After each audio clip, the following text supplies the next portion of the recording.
Yeah, I've got to run out of breath now. I've had a bit of a sort of stinking cold and a lot of heavy hay fever lately, so it's literally put me out of breath. But anybody of a vintage age would know that that was the music to Pearl and Dean. When you went to see a film back in the day, you were blasted with that before you saw any movie. But anyway, as you can see from the thumbnail, we're going to talk about movie to game tie-ins, mainly from my collection, and also, as you saw from the three there, you could see they're sort of the bigger ones, the more Hollywood known and sort of films really. But on that, I'm going to do a part two. I want to do a part two and a little bit more obscure stuff from the UK.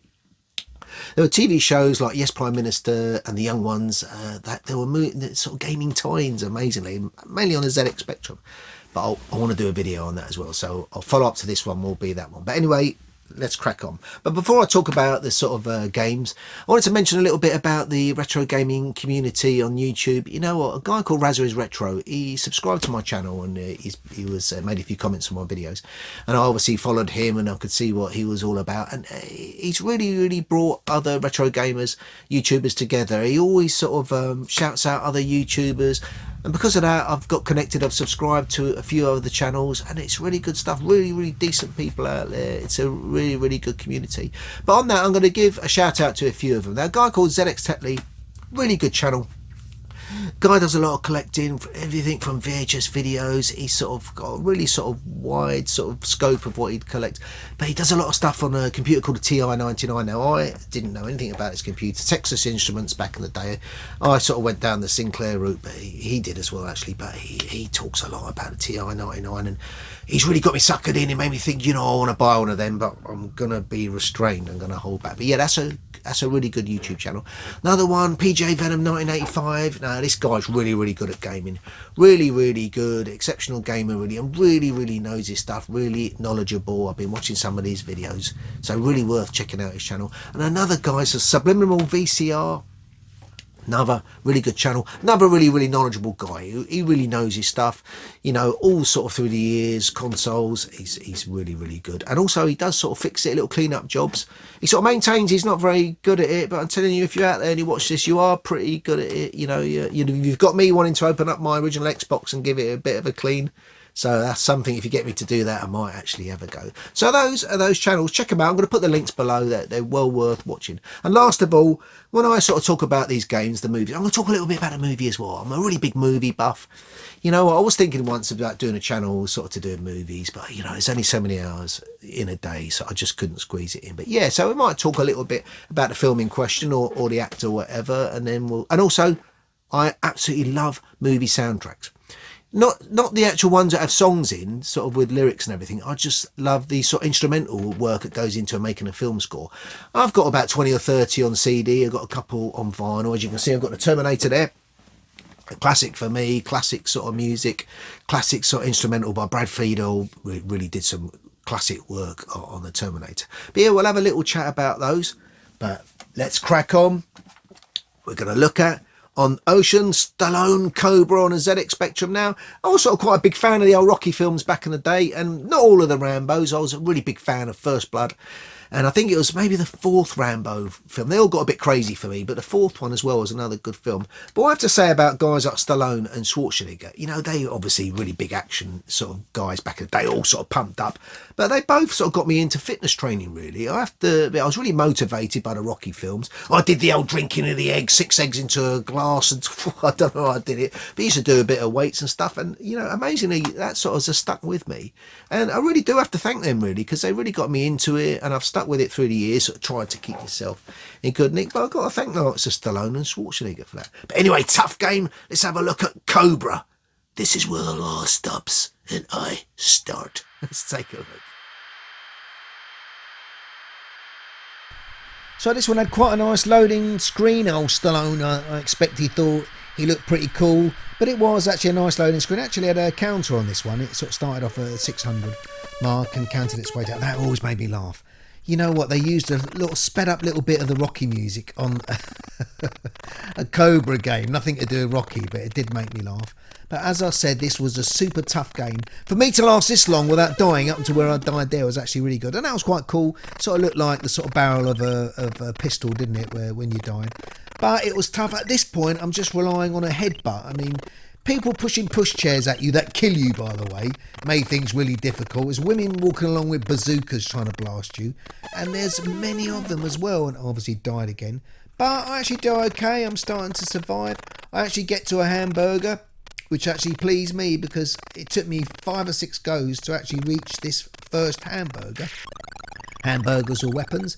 And the idea of the game is you had to carry on, you pick up more hamburgers, more weapons, and you found your girlfriend somewhere along the line and she would come with you, and the idea, I think, because I never ever got there, was to rescue her. So even though it was tough, it was sort of playable. Once you gave it a bit of time, you did get better at it, and I played on the keyboard. I found it a lot easier to play on the keyboard. Yeah, but this is Cobra.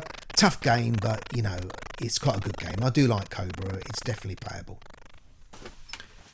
Right, so that was Cobra. Hard as nails, Cobra. You know what, you had to be keen to sort of stick with that back in the day. But yeah, I felt quite happy with the little bit of footage I got because it was a tough game, but enjoyable game. I used to like it. Now on to the next one. The next one is Platoon, Ocean again, 1988 release, I think. Really, really tough game. Now, Platoon, the movie, I thought was really, really good film. Again, great music. They used Samuel Barber's Adagio for strings. Absolutely brilliant piece of music. Really, really used a lot. It used a great effect and really used a good effect on the Elephant Man as well. At the end of the Elephant Man, really used a powerful effect, that piece of music. But yeah, I'll tell you what, it's a tough game. Another one as tough as Cobra probably, but let's see how I got on. Right, I didn't mention there, this is Commodore 64 version actually. Now let's listen to the fantastic music.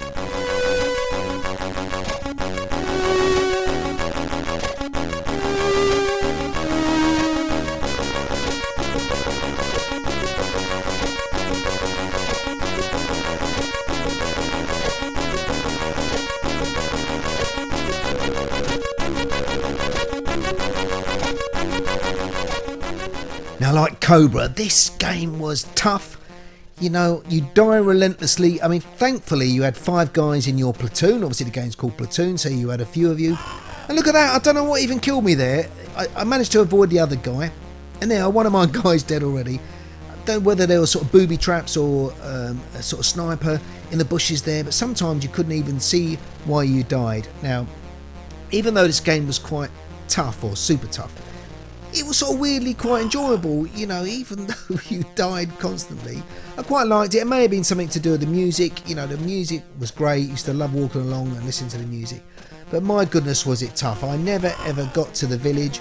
Apparently you can find stuff in huts and stuff that helps you progress in the game. But look at me going through my lives and dying. Whew, this game was tough. So that was Platoon on the Commodore 64, hard as nails, but you know what, fantastic music. Absolutely love the music to that game, you know, even though it's a tough game, I'd load it just for that excellent music. But yeah, as I say, hard as nails. But anyway, on we go. Now we go to RoboCop versus Terminator on the Mega Drive. Now, we'll talk about the Terminator later, but RoboCop, the film, absolutely blew me away. I went with one of my best mates to Leicester Square, 1987. We had premiere tickets. I remember the films are normally out on a Friday, and we managed to get tickets for a Thursday night slot, you know, and we came out of the cinema absolutely blown away. Paul Verhoeven, he's quite a bloodthirsty director, anybody who knows his films, you know, and that sort of comes out in RoboCop. But, you know, the direction really emotive, you know, he really got over the story about, you know, this guy's previous life before he was become the cyborg. You know, excellent. I always remember something about that film. When I came out of the cinema, there used to be 4 telephone boxes. They're the ones where you weren't surrounded, you're out in the open.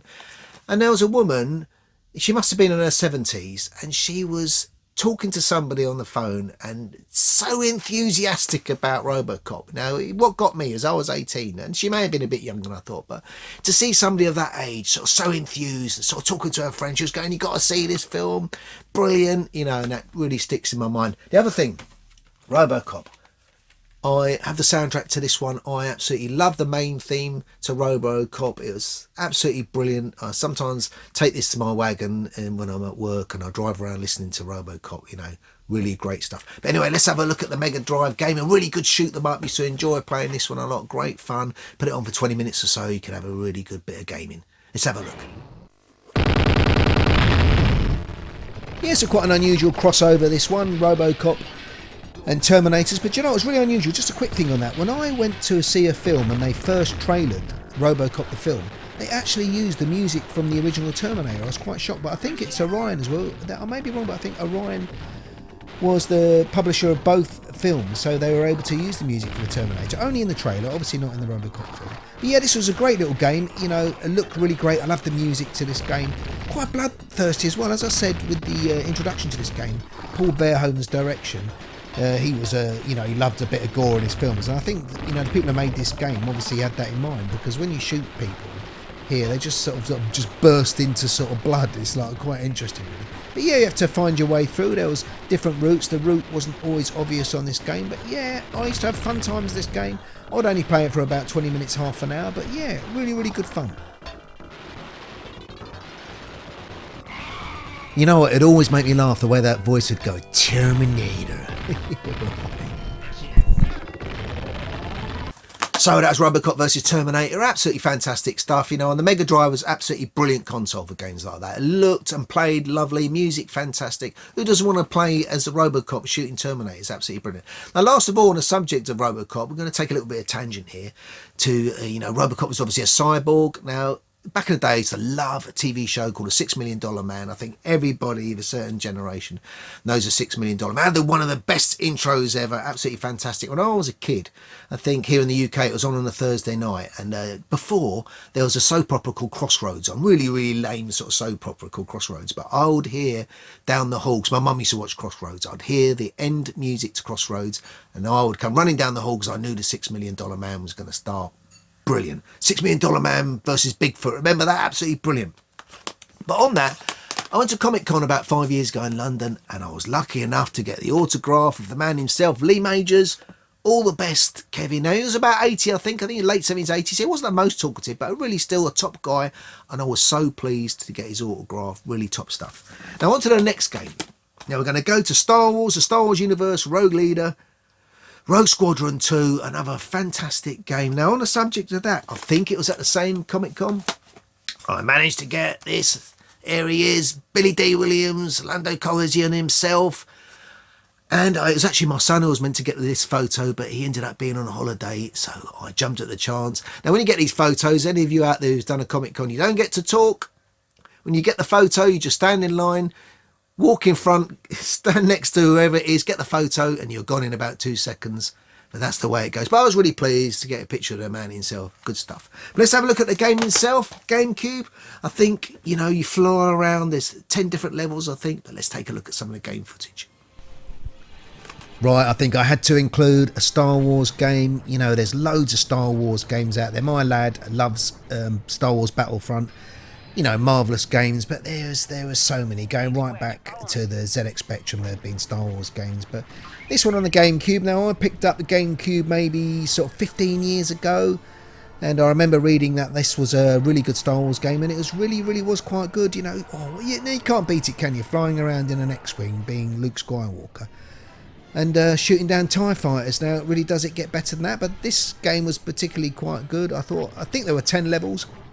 I got quite far once. Now, unfortunately, I must have mislaid or lost the memory card on my GameCube. It had that progress, so I had to do this from the start. But yeah, you know, really enjoyable game. You know, I think I managed to get the Millennium Falcon, which was sort of an extra if you completed so many missions on this game. But yeah, I mean, look at this. You know, when you had to sort of fire the photons. Now, unfortunately, I didn't get that far, but you know, really great, really playable. You know, for me, one of the best Star Wars games out there. You know, really good one, this one. So that on the GameCube was Rogue Leader, Rogue Squadron 2, really good Star Wars game, and I think it came out when the GameCube was released, and it was a really big seller, top game. Anyway, on to the next one.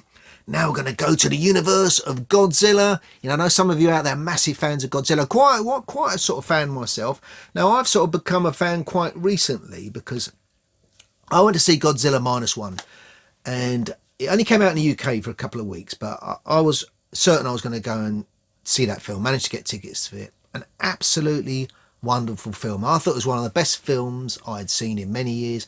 And I'd seen some of the Godzilla films over the years, but only sort of a couple of them. But it's really enthused me to sort of go backwards, if you like, and check out the other films. I've got the other, obviously, got ones. Shin Godzilla there, it's another great movie. But yeah, absolutely blown away. The other thing that really got me about Godzilla Minus One was the soundtrack. Now, I've picked that up, not taking it out its wrapper yet. I might not, because you can obviously listen to other ways sort of music. But yeah, I might keep it in its wrapper. But yeah, top music to this film, the really, really sort of emotive music, and just absolute quality film. But back to the game, Godzilla, really, really great fun fighting game. As people will know from my videos, I'm not the best at fighting games, but you know, it's really great fun. Sort of battling other monsters, destroy all monsters is the name of the game, smashing up cities as you do it. Let's have a look at some of the footage.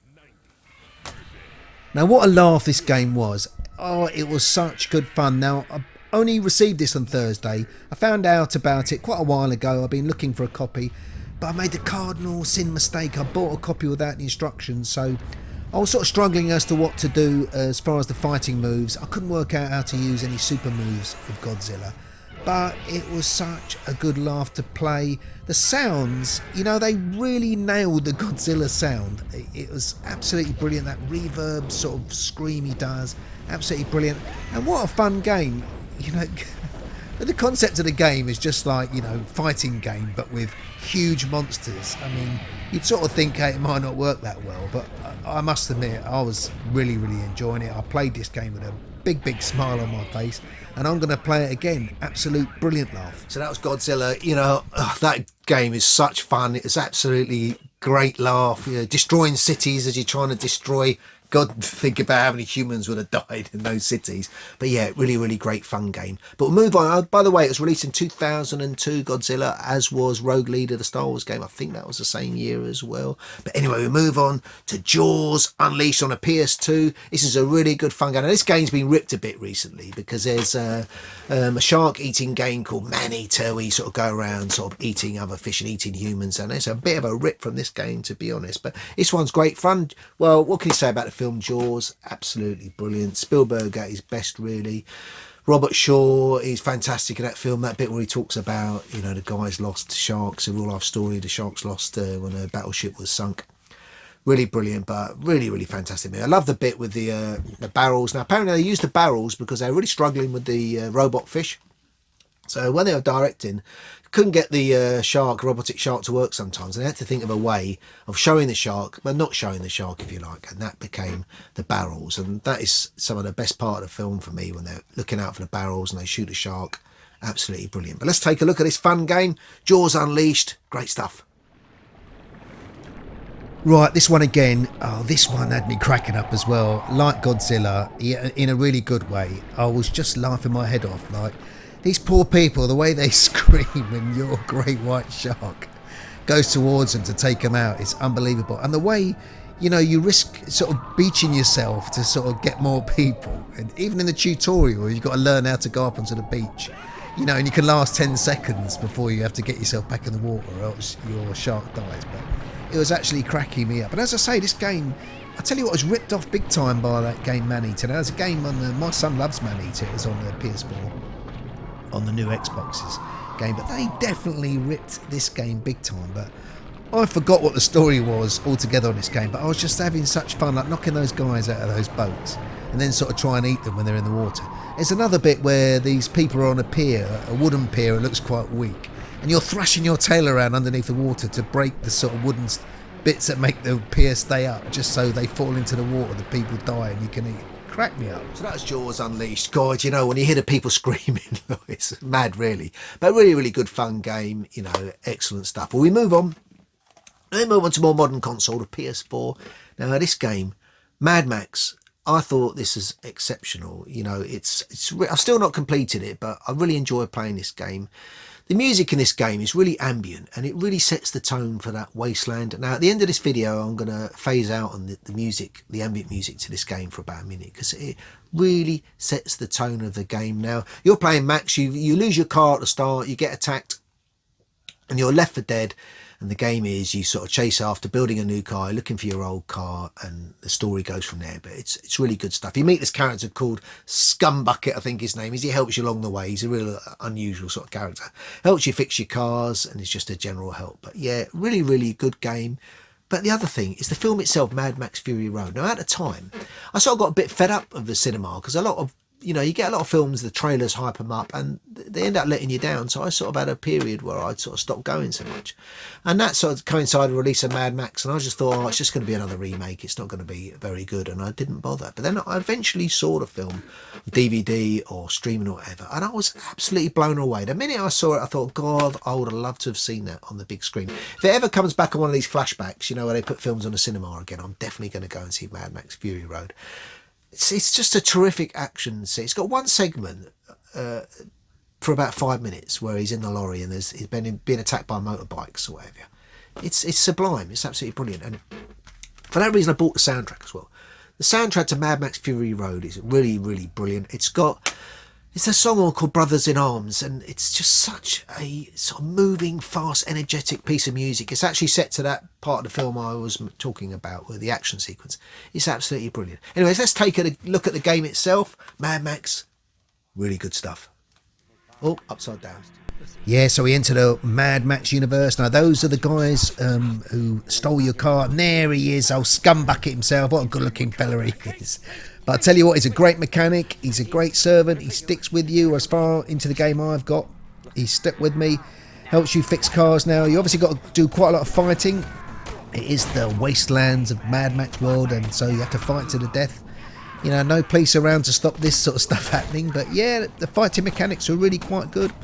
I actually learned to fight quite quickly, and the game looks so stylish. I thought it looked great. I love the slow-mos. They didn't overdo the slow-mos for me. And the other thing is, at the start of the game, the tutorial was really quite good. You can see here, it's teaching me how to bump other cars, so it slows it down for a moment. You can read the instructions, and then you can have a try on whatever it's taught you to do.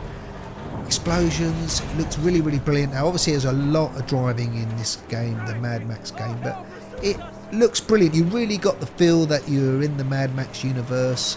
You know what, it was barren, and it's got that lovely ambient music at times, especially at the end of the game and at the start when you're just waiting to play. I'm going to play that for about a minute at the end, because I really, really love music like that, and I really think they got it spot on for this game. But yeah, I really, really do enjoy this game, Mad Max. Excellent game. So that was Mad Max. As I say, I really enjoy that game. The music, as we'll put at the end, the game itself, it's just really enjoyable. But we push on to the last game for the PS5. It's Terminator Resistance. Now, this game, if you're a fan of the first two movies, this will really, really tick the boxes for you. It's what the third film should have been. It's set in the future. The human race is nearly all wiped out. The Terminators are sort of sweeping around, trying to destroy what's left of the human race. And you are a resistance fighter, trying to meet up with other people, and you sort of move around this world, this post-apocalyptic world, and it's really great. And it starts off with it's really stealth-like, as you'll see in the footage. It's hard to stop Terminators, as it should be. You can't really stop them with normal weapons. You have to get hold of these sort of plasma rifles before you can get anywhere. But a really, really good game. Now, as for the films, I'm a big fan of the Terminators. So got the soundtracks, even got a lot of models. I'm not massively a models or action figure type person, but I made an exception for the Terminator. I do prefer the first Terminator. Obviously, the Terminator 2 is a real brilliant movie at the cinema, but it was still a bit more of a popcorn movie to me. Now, the Terminator, when it first came out, I was only about 16, and I wasn't able to get into the cinema to see it, and I saw it on VHS video. And at the time, it was more like a horror film. It was actually quite a scary movie. And, the music again, Brad Fiedel, as I said, it's a brilliant science fiction film. James Cameron, he's done some great films. And Terminator, for me, is absolutely brilliant. Anyway, let's take a look at this game, Terminator Resistance on the PS5. Here we go. Now, as I say, there's a lot of stealth in this game, especially at the start. You see I've got a shotgun there. Now, you can put a Terminator down for about 2 or 3 seconds if you've got a shotgun and you get a good blast to its chest or head. But as you can see there, once you've got him, you've got to get on your bike and get moving, because they'll be up and they'll kill you instantly. Now, you can see here and further on in the game, you've got a scanner that you can look out for Terminators. And I've got a plasma rifle here though that will do more damage to Terminators. You obviously can upgrade your guns, but look at that, I'm blasting away the plasma rifle there. He's still not going down. This is another interesting bit. You've got these sort of little bomb traps you can lay, and the Terminators will walk over and they walk across the laser beam. It will trigger an explosion that can really kill them. So that's quite good as well. Various ways of trying to kill the Terminators. I've got quite a decent plasma rifle there. But look, even with that plasma rifle, whew, it wouldn't go down easily. But on this game, the people behind it apparently were fans of the original films, like the first two films. So they really got the feeling right, they got the story right, you really feel like you're in the Terminator universe, and they got it spot on. I completed this game and I'm going to play it again. I really enjoyed it. Now the same people have made RoboCop Rogue City, which has just come onto PlayStation Plus, so I'm going to download that and hopefully it's just as good as this one. Brilliant game. So that was Terminator Resistance. Really enjoyable game, as I say, especially if you love the first two movies. Now, I wasn't a fan of the movies after the first two. I thought they were let down by poor scripts, you know, poor storylines. For me, they weren't a patch on the first two Terminator movies. But you may disagree, you may like some of the later ones, but they weren't really for me. Now, just been looking back at some of the footage. If any of you have seen that show called The Fast Show, The Brilliant Kid, I realise I'm coming across a bit like that sometimes. Brilliant, absolutely fantastic. Which I don't mind because I am quite enthusiastic about the games I like. But I did look at the footage and think, God, I'm like that guy. You know, he walks along cliff tops and he says everything's brilliant, fantastic. Sorry if that's me, but that's the way I've come across really. But yeah, I hope you liked the video. If you made it this far, you stuck with it, absolutely brilliant. You made it this far. I was waffling a lot about films and stuff, but yeah. Anyway, like and subscribe if you like the video. They'll have part 2 coming up at some stage. Now look after yourselves everybody and take care. Bye bye.